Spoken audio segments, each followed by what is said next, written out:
Hey y'all, I'm James Wright. Welcome to my shop. Today we are talking about whetstones and how exactly do you keep them flat? What are lapping plates and how to use them? Let's dive in, take a look.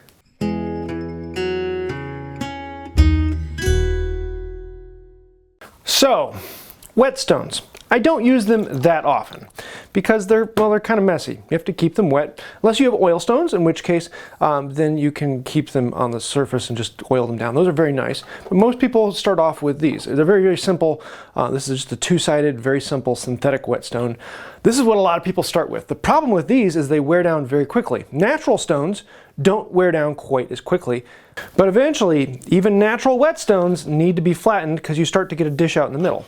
And if you're just sharpening chisels, that's not a problem. A little bit of a dish isn't going to cause an issue. A little bit of camber on the iron isn't going to cause much issue on this. And especially if you're using the full width of it going all the way across, you're going to get a much more even striking on here. But eventually you're going to end up wearing out the middle more than the two sides. And so you need to flatten the stones. The old-timey way is to take a second whetstone, imagine second whetstone, and rub them together. And eventually you'll get the two sides flat. Two problems with that. Number one, you get grit transfer. So if the two aren't the same grit, you'll have grit from one on the other and you have to clean that off. Number two, you might start to get a belly on one and a concave on the other. You can get a rounded surface on them and they will still match. They get them close and you're going to get a much better chance of a flat surface, but rubbing two on each other isn't going to be perfect.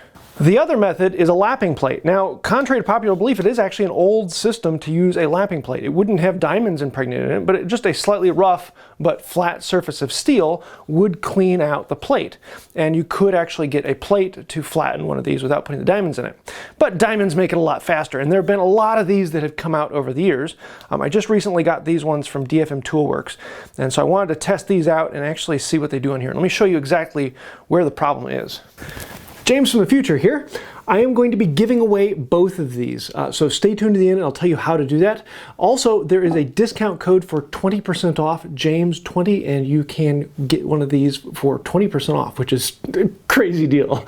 So find more information about that in the description below. Let's get back to the video. So I'm going to start out on here, putting some lines across here. Some might just put an X, but I like to cover the whole plate. And then I'm going to take this, I'm going to set it on here, and with one stroke I'm just going to go back and forth. After that one stroke, I've cleaned up a lot up here, touched a spot here and here, but I haven't hit anything in the middle. We need to do a good bit more work on that. You'll often see people, just like I did, taking the plate to the stone. That works fairly well, but a lot of times it's actually better to take the stone to the plate. But to do that, we need a slightly different basin for this.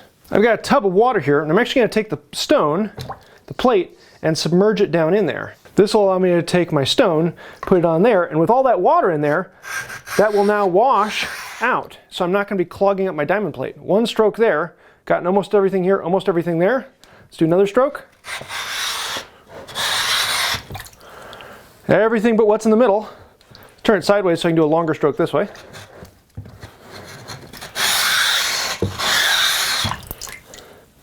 Almost, just a little bit here in the middle.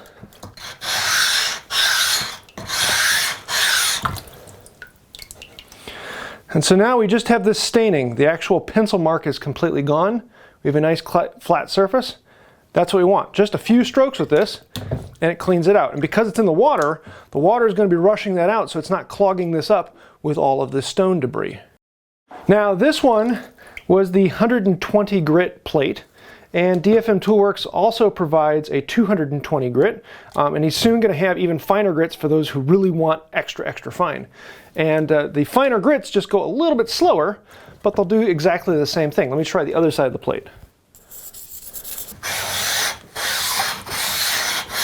This one's taking a little bit longer because it's a finer grit, but with a finer grit, you're going to get a smoother surface on here, theoretically. Still just have a little bit of a line back here. So let's do a little bit more in this one.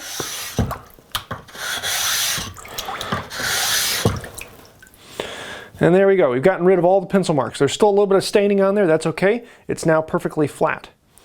So a finer grit takes a little bit longer. This took about twice as many strokes as this one did. Yes, I know it is on a different side of the plate. The 1000 grit is actually going to take a little bit more work because there's more finer particles, where the 400 grit should flatten out a little faster. But that's how a lapping plate works, and with it in the water, you're actually protecting the diamonds so these last a little bit longer. The only problem with fully submerging these plates is you're going to need to dry them off. So towel or rag them off to make sure they get dry so you don't get any rust in them. If all you're doing is sharpening chisels, then generally you don't have to worry about the flatness. But if you want to do plane irons that go all the way across the width, you're going to want to make sure that your stone is flat. Otherwise, you're going to get a big camber in your iron. And that's what actually caused a lot of old irons to have a large camber, is that stone wasn't perfectly flat. And so this is a way you can make sure that you're getting a nice clean surface all the way across. So if you're going to find yourself doing a lot of plane irons, you really need to get a lapping plate. It'll save you a ton of time and effort, and it just makes your work that much better. You're going to get a much sharper iron if you know that your stone is flat and giving you a true surface all the way across. And just like that, this is ready to go onto the strop. Give me a really nice sharp edge on there. Now when it comes to choosing your lapping plate, there are lots of different ones out there. There are some with a grid pattern in them that supposedly make them clean out a little bit faster. I've found those to cause a lot of issue because you get these ridges that catch on things. I prefer a smooth flat surface, but the really good ones are like $250+ These ones are, I'm actually really surprised at the price he's putting these out at, because they're just, the quality he goes into them is crazy. These things are beyond flat. I went in here with my feeler gauge and went down to 1/10,000th of an inch and wasn't able to get the feeler gauge underneath any of them at any spot. They are just, they're crazy flat. And really good quality, especially if they come with the feet that are screwed on, not just glued on, so they actually stay there rather than coming off. I really like these ones, and so for benefit over the long term, these are definitely the ones I suggest. Yes, you can get cheaper ones from China and other places like that, but I've had some really bad experience with those in the past, and that's one of the big reasons why I moved away from water stones. It's just because the lapping plates were causing me so many issues. I wish I had these back then. So you're probably going to see me using the whetstone a little bit more. It's one thing that I left a few years ago. I just didn't really like them. But with a good lapping plate, I'm really wanting to get back into doing some more whetstones. So I'm going to be buying a few more of those here soon. And you may see me sharpening with the whetstone. So we'll see.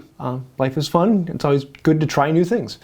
Now DFM Toolworks sent me these two, and I'm actually going to be giving them away. And I'm going to be purchasing my own so that I can have them for my whetstone. So if you want to win one of these two, all you have to do is put a comment down below, and I'll be sending one of these out a week from now. We'll be doing the drawing. So good luck if you want one.